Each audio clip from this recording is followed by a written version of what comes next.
I stepped into the office, my heart pounding a little harder than usual. Tom, the managing director, greeted me with a warm smile. "David, good to see you. Come on in." As I entered, my gaze immediately fell on the man seated across from Tom's desk. Our eyes met, and I felt the blood drain from my face. It was William Taylor, the man who had once shattered my life into pieces. William's expression mirrored my own shock and disbelief. His jaw clenched, and I could see the muscle in his cheek twitching. Clearly, he was just as blindsided as I was by this unexpected reunion. "David, I'd like you to meet William Taylor," Tom said cheerfully, oblivious to the tension crackling between us. "His company is very interested in our new gearbox models."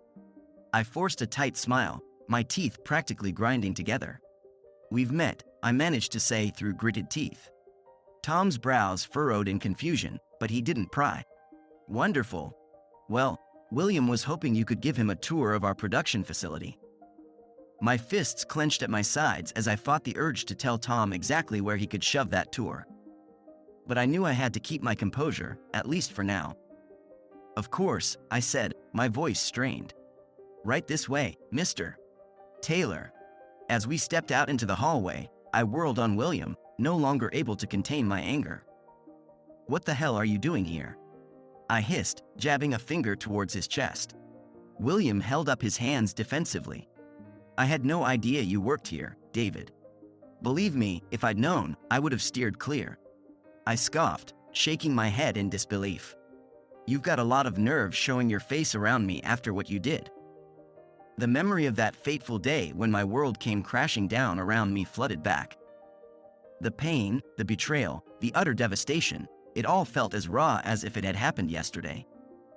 William's expression softened, and for a moment, I thought I saw genuine remorse in his eyes. "David, I'm sorry.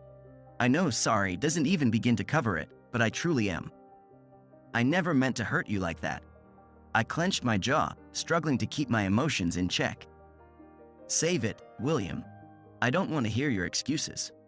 With that, I turned on my heel and started walking towards the production floor, leaving William to follow in my wake.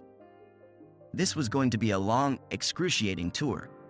I stormed down the hallway, my boots pounding against the tiled floor. My mind raced back to those dark days when my life had been torn apart by Jenny's betrayal. Fresh out of university, I'd been drawn to the Army in a way I never expected. 3 years in the Royal Engineers had toughened me up, and I'd risen to the rank of captain. The camaraderie and sense of purpose were addictive, but deep down, I knew I couldn't make a career out of it. The thought of taking a life, even in combat, just didn't sit right with me. So I hung up my uniform and found work in the armored vehicle industry. My military experience and engineering skills were a perfect fit. That's where I met Jenny, a gorgeous redhead who worked as my boss's assistant. She was only 19 at the time, but there was something about her that just captivated me. Before I knew it, we were married and expecting our first child. I remember the pure joy I felt when Jenny told me the news. Cradling her belly, I promised that little one that I'd be the best dad this world had ever seen. But that dream came crashing down around me when Jenny confessed, tears streaming down her face, that the baby might not be mine. She'd been having an affair with her boss, that slimy bastard William Taylor. The revelation hit me like a freight train, leaving me gasping for air. I can still picture the scene vividly, slamming doors, hurling accusations, Jenny's pleas falling on deaf ears. In a blur of anguish, I stuffed my belongings into a duffel bag and stormed out, the ring she'd given me clattering to the floor. The next morning, I tracked down William's wife and laid it all out for her.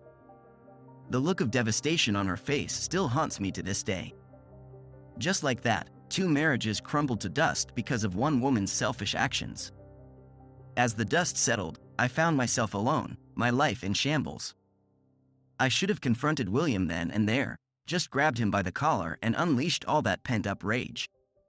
But I didn't. Instead, I clenched my fists and gritted my teeth, watching him slink away like the coward he was. Sometimes I wonder if I made the right choice. Maybe a good old-fashioned beating would have given me the closure I needed. But it's too late for that now. All I can do is try to pick up the pieces and move on. After leaving the army, I found myself completely adrift. With no job prospects and no real plan, I actually considered joining the French Foreign Legion at one point. Thankfully, I came to my senses before doing something that stupid. Still, I was at my wit's end, so I reached out to an old contact from my military days, a gruff ex-soldier named Carl. "What the hell happened to you, Jones?" Carl greeted me over the phone, his tone as blunt as ever. "Last I heard, you were a rising star in the army." I sighed, raking a hand through my hair. "It's a long story, Carl.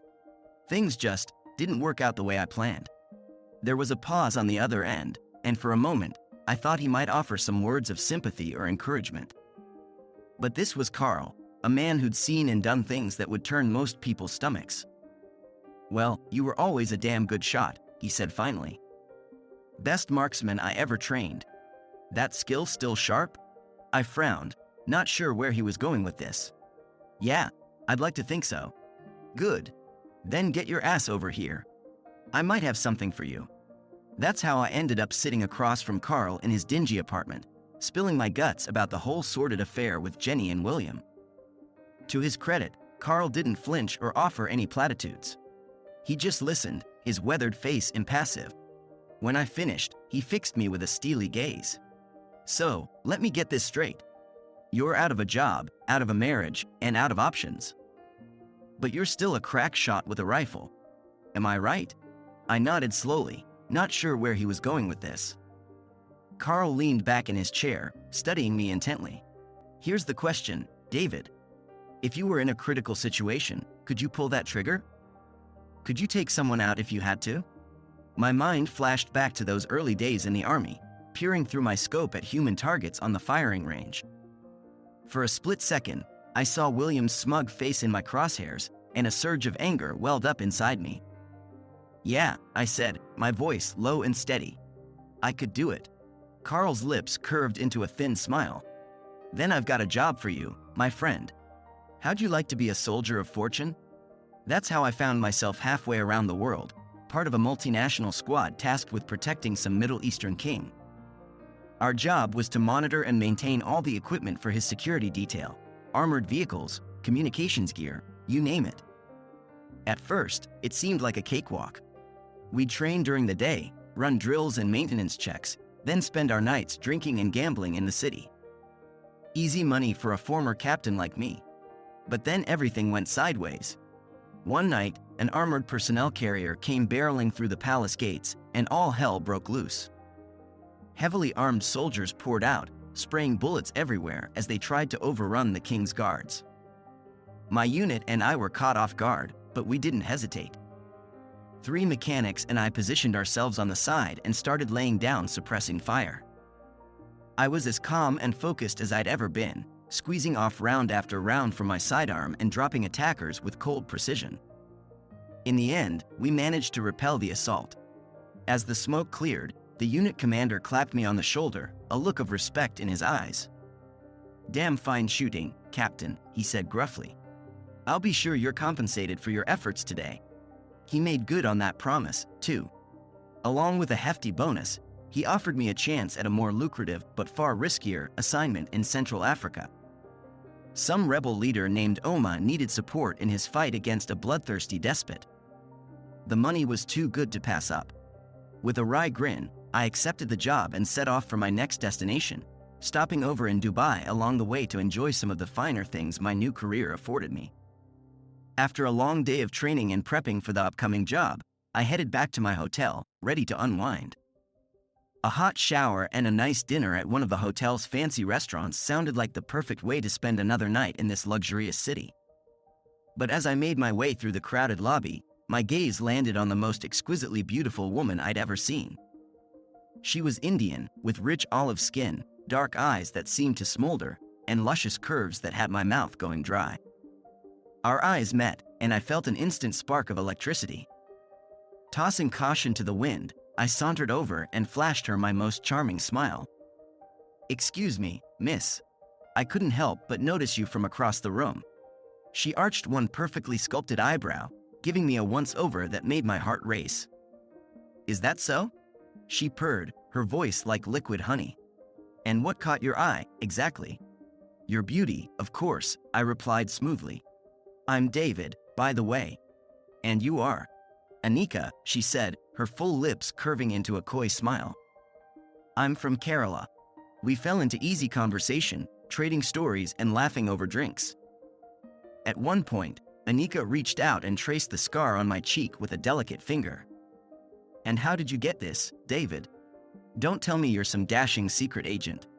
I chuckled, surprising myself by telling the truth, or at least part of it. Actually, that's from a terrorist's bullet.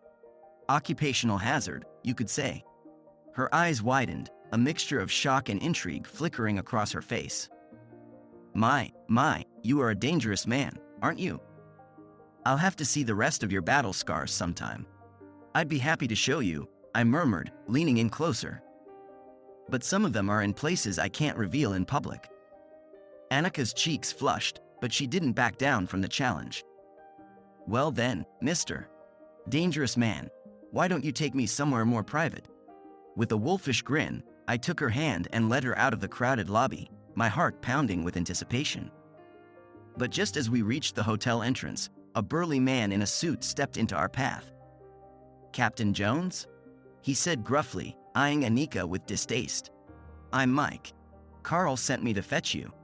There's a plane waiting at the airport. I felt a surge of frustration, my plans for a steamy night with Anika crumbling before my eyes. But I knew better than to argue with Carl's orders. All right, I sighed, squeezing Anika's hand apologetically. Just give me a minute to say goodbye. Mike shook his head. Your bags are already in the car, and there are 2 more guys looking for you. We need to move. Anika's eyes widened as the realization sank in. So that scar really was from a bullet, she murmured, a hint of awe in her voice. I gave her a roguish wink. Almost missed me, too. But hey, at least I got to meet a beautiful woman before shipping out again. With a pang of regret, I leaned in and planted a searing kiss on her full lips, allowing myself one brief taste of the pleasures I'd be missing. As we parted, Anika slipped a business card into my hand. If you're ever back in Dubai, you'd better look me up, she said, her voice tinged with promise. I manage one of the best restaurants in the city. With a heavy heart, I watched her disappear back into the crowd, already mourning the loss of what might have been. Mike ushered me into a sleek Mercedes, and we peeled away from the hotel, leaving the glittering lights of Dubai behind. The ride to the airport passed in tense silence. Another man sat in the front passenger seat, and he turned to face me with an appraising look. That woman you were with, Anika. She's not just some restaurant worker, you know. Her family owns one of the biggest chains in Dubai, with branches all over the world. I blinked in surprise, realizing I'd stumbled upon a far more valuable connection than I'd imagined. Still, there was no point dwelling on it now. I had a job to do, no matter how much I wished I could have stayed and explored things with the captivating Anika. We arrived at a remote corner of the airport, where an old Eastern European plane that looked like it belonged in a museum sat waiting on the tarmac. A grizzled pilot who seemed just as ancient as the aircraft eyed me with a gap-toothed grin. You must be Jones, he said in a thick Slavic accent. I am Vladimir. Welcome aboard. I eyed the rickety plane with trepidation. You've got to be kidding me, Carl. This thing looks like it could have flown in World War II. Vladimir let out a wheezy chuckle. Do not worry, my friend. This bird still has plenty of life in her. True to his word, the old crate roared to life and took to the skies with surprising grace. For hours, we droned through the night, the only sound the thrum of the engines. When we finally touched down, Vladimir kicked out the other 2 passengers without a word of explanation. After a brief stop to refuel, we were airborne again. This time, Vladimir handed me a half-empty bottle of vodka, fixing me with a peculiar smile. For courage, yes? He said with a wink. With no one to talk to and not enough light to read, my thoughts inevitably drifted back to that fateful day when Jenny dropped her bombshell on me. I could still see the tears streaking down her cheeks as she confessed to her affair, her words shattering my world into pieces. In a blind panic, I'd rushed out of the house, my mind reeling. I spent that night tossing and turning on the couch, unable to process the betrayal. But the next morning, I knew exactly what I had to do. I stormed into the factory where Jenny and I both worked, ignoring the receptionist's protests that Campion was in an important meeting. Flinging open his office door, I was greeted by a sight that will be forever seared into my brain.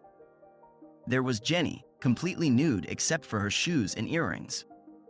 And surrounding her were Campion and 3 other men, all in various states of undress. They gaped at me in shock and horror, while Jenny just stared at me with those big, pleading eyes. "David, please, it's not what you think," she cried, reaching for me in vain. But I was already gone, slamming the door behind me as I stormed out of that wretched place. If I'd had a gun on me at that moment, I might have used it. On Campion, on Jenny, or even on myself, I'm not sure which. The plane gave a sudden lurch, jolting me out of my dark reverie. We were descending rapidly, and I could see the first faint glimmers of daylight peeking over the horizon. With a bone-jarring thump, we hit the ground, bouncing along a makeshift runway of packed dirt and grass. No sooner had we rolled to a stop than Vladimir was ushering me out of the plane, ducking low as we hurried towards a tree line at the edge of the runway. We'd barely reached the cover of the foliage when a mortar shell exploded nearby, the deafening boom making my ears ring. Vladimir grinned at me, utterly unfazed. "Welcome to hell, my friend," he said cheerfully. "Let's go meet your new boss, shall we?" As the plane took off again behind us, I took a deep breath and steeled myself for whatever fresh horrors awaited me in this godforsaken place. Little did I know, it would be the first step on a long, bloody road that would change me forever. You know, that operation to capture the mining complex was a real game changer for us. Sure, we'd had our share of skirmishes and victories along the way, but this one felt different, like we were finally gaining some real momentum against those thugs. I'd been busy as hell during the fighting, making sure we had enough supplies and inventory to keep our gear in working order. But once the dust settled and we'd secured the complex, Oma himself came striding over to congratulate me. "Captain Jones," he boomed, clapping me on the shoulder with that big, toothy grin of his. "Your tactics in ambushing that enemy force were brilliant, my friend." "Absolutely brilliant." I just shrugged it off, like always. "Pure luck, Oma. We got the jump on them, that's all." But he wasn't having any of my modesty. "Nonsense. This was a strategic victory, and I'll be sure the press release reflects that. In fact, consider yourself in line for a bonus, my friend. Can't say no to extra cash, right?" So I played along, letting Oma spin whatever tale he wanted about my supposed brilliant tactics. Hey, as long as the checks cleared, I was happy to be his humble military genius. Of course, there were other distractions around our base of operations, if you catch my drift. You can't have that many soldiers concentrated in one place without a few working girls setting up shop nearby. Not that I indulged much. Those kinds of entanglements just lead to trouble in my experience. Well, except for maybe a couple times when I felt like playing the conquering hero. But I'll never forget the day we rolled into the capital town after that mining victory. I was kicking back at this dingy little bar, enjoying a cold beer, when a young woman's scream cut through the din. Glancing over, I saw a group of our own men getting a little too handsy with this poor girl, backing her into a corner. Now, I'm no white knight by any means. But there's a line you don't cross, even in the middle of a war zone. So I got to my feet, stalked over to the guys, and grabbed the ringleader by the shoulder. "Back off, mate," I growled, giving him a shove. The ladies not interested. Well, they didn't take too kindly to that. The whole pack of them turned on me, squaring up like they were ready to throw down right there. I'll admit, my hand strayed to the pistol at my hip, ready to make this situation a whole lot uglier if I had to. But just then, the door to the bar banged open, and in swaggered none other than Oma himself. He took one look at the standoff and immediately bellowed, "Enough." The men froze, their eyes going wide as they recognized our fearless leader. Oma fixed them with a withering glare.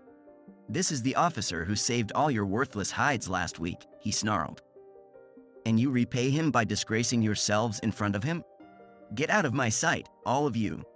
They scattered like roaches, leaving me alone with Oma and the girl, who was trembling like a leaf. Oma's expression softened as he turned to her. You're safe now, miss. The captain here will see you somewhere secure." With a grateful nod, the girl sidled up next to me, still shaken. Up close, I could see she was just a kid, maybe 18, with big blue eyes and a smattering of freckles across her nose.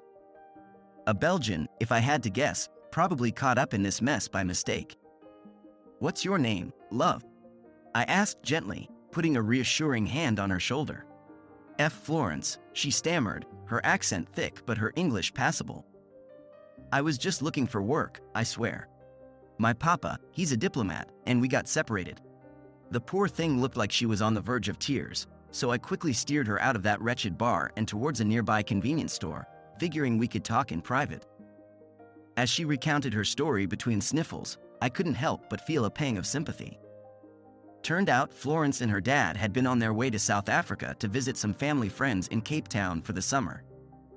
But their connecting flight had been grounded when the rebels started making moves on the capital.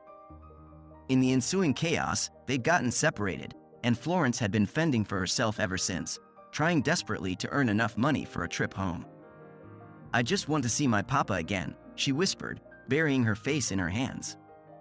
I never should have come here. On impulse, I reached out and gave her hand a comforting squeeze. "Hey, none of that now. We'll get you sorted out, you'll see."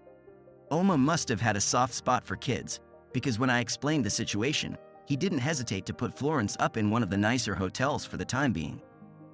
I'll admit, I may have indulged a bit while keeping her company that first night. But can you blame me? It had been a long, bloody couple of months, and Florence was a beautiful girl, not to mention grateful as hell for my help.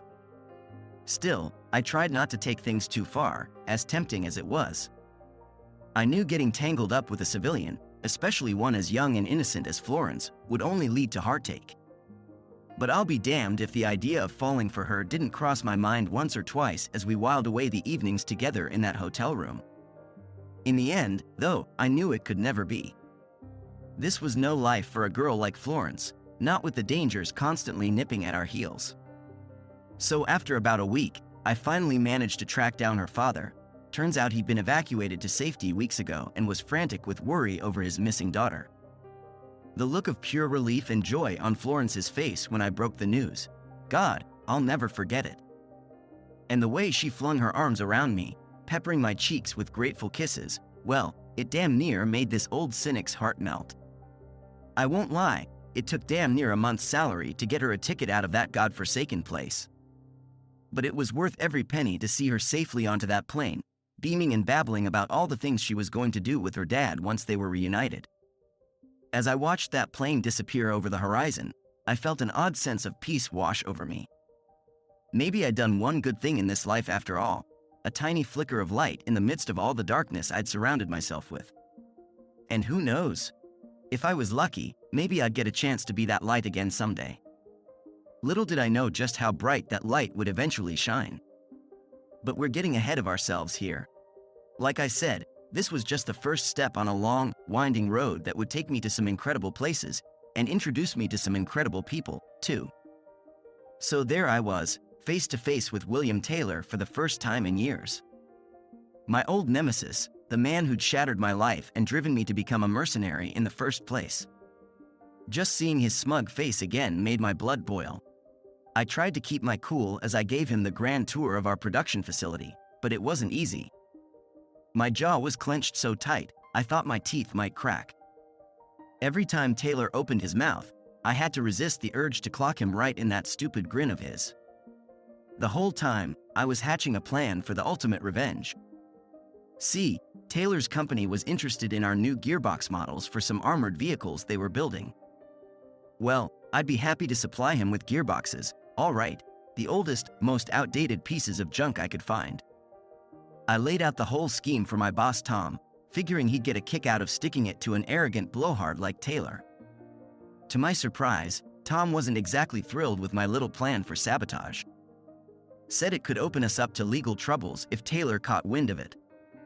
But when I reminded him of Taylor's history, how he'd carried on an affair with my wife Jenny and left both our marriages in ruins, well, that changed Tom's tune real quick.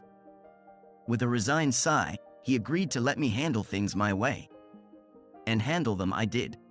The moment Taylor's company put in an order for more gearboxes, I made sure to ship them the oldest, shoddiest models we had lying around. Marked up the prices too, just for an extra kick in the pants. When Taylor came storming into my office, ranting and raving about the shoddy workmanship and threatening to take legal action, I could barely contain my smirk. I just sat back, all calm and casual, and laid it out for him, how we were having supply issues due to some embargo nonsense with an American manufacturer. I could see the realization slowly dawning on Taylor's face as I spoke, that smug look of his crumbling into a mask of anger and humiliation. For a moment, it looked like he was going to try and take a swing at me. But then, I dropped the real bombshell. This wouldn't have anything to do with a certain redhead we both knew, would it? I asked, my voice dripping with venom. What was her name again? Jenny, right? That's when Taylor did something I never could have predicted. He broke. The arrogant blowhard I remembered just crumpled, tears welling up in his eyes as he slumped into the chair across from me. You don't understand, he choked out, burying his face in his hands. Jenny, she cheated on me too, you know. Over and over again with one of my suppliers. I loved that woman, and she destroyed me. Well, talk about having the wind knocked out of your sails. Here I was, gearing up to unleash years of pent-up rage and resentment on this guy, and he was just broken. In that moment, I felt like a complete and utter jackass. The next few days were awkward, to say the least. I tried to steer our conversations back to business matters, but Taylor seemed almost desperate to keep rehashing that old wound with Jenny. Maybe he just needed to get it all off his chest after carrying it around for so long. Eventually, though, we managed to put that mess behind us and actually start working together like professionals. Turns out Taylor's business was ripe for a buyout, and I just so happened to have acquired a controlling stake in JS Components from old Tom. One thing led to another, and before I knew it, I was the new majority owner of Taylor's company too. From there, it was like the past just didn't matter anymore. Here were two guys who'd been cheated on and had their hearts shattered by the same woman. But instead of letting that drive us apart, it somehow brought us together. Funny how life works out like that sometimes. Of course, I still had that little unfinished bit of business from my mercenary days nagging at the back of my mind, a certain beautiful Indian woman who managed a high-end restaurant in Mumbai. The plan was to swing through there on my way back from closing the deal with Taylor, maybe try to rekindle things with the lovely Anika. Well, I made it to Mumbai, all right. Had myself a proper English breakfast at the best hotel in the city, even. But did I make it to Anika's restaurant like I'd promised all those years ago? Of course not. Because that's when another pretty face came along and promptly distracted me from my mission. Can't blame a guy for being a hopeless romantic, Still, I do feel a twinge of regret when I think back on how I just never made it back to Anika. She was one hell of a woman, and Lord knows I could have used someone like her by my side through all the madness that followed. But c'est la vie, as they say. Maybe it just wasn't meant to be. These days, though, I can't complain one bit. Turns out walking away from Anika all those years ago was for the best, because it left me free to find the real love of my life, my wife, Isabel. She's a few years younger than me, gorgeous as hell, with a smile that still makes my heart skip a beat whenever I see it. We've got an amazing little girl together, Florence, who just turned 2. Funnily enough, we named her after that poor Belgian girl I helped all those years ago during my mercenary days. It just felt right, you know? Like coming full circle or something. And if that wasn't enough, Isabel's got another little one on the way, a boy this time. We've been going back and forth on names, trying to decide whether we should go with Mike after yours truly, or Jean-Paul in honor of Isabel's old man. Either way, he's gonna have one hell of an older sister to look up to in Florence. So yeah, I'd say I've got it pretty good these days. My own little family, a couple of thriving businesses to keep me busy, and no more running around getting shot at in third world hellholes. Sure, there've been some rocky patches along the way, but I'd go through it all again to end up right here. I just hope I've left enough breadcrumbs to follow how this old dog finally managed to put his life back together and find something resembling peace and happiness. Maybe I'll embarrass Isabel one of these days and tell the whole sordid tale. She'd probably get a kick out of that. But for now, I'll just say thanks for sticking around and hearing me out. Figured it was time I finally got some of this stuff off my chest.